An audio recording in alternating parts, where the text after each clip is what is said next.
ഞാൻ എപ്പോഴും ചിന്തിച്ചായിരുന്നു ഈ ഓട്ടോമേഷൻ എങ്ങനെ വർക്ക് ചെയ്യാന്ന്.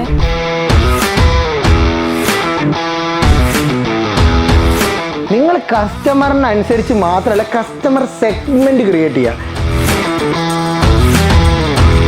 2 കാര്യങ്ങൾ ഓട്ടോമേഷനിൽ ഉണ്ടാവാം. 1 ട്രിഗറും 2 ആക്ഷനും.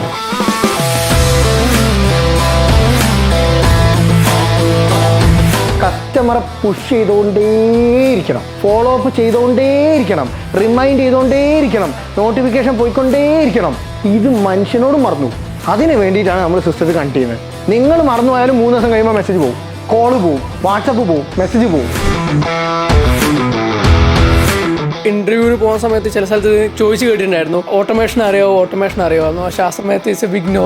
പക്ഷെ ഇപ്പം ഇത് കഴിഞ്ഞതിന് ശേഷം ഒന്ന് മനസ്സിലായത് ഓട്ടോമേഷൻ എന്ന് പറയുന്നത് ഒരുപാട് അനന്ത സാധ്യതയുടെ അപാര തീരമാണെന്നുള്ള കാര്യം.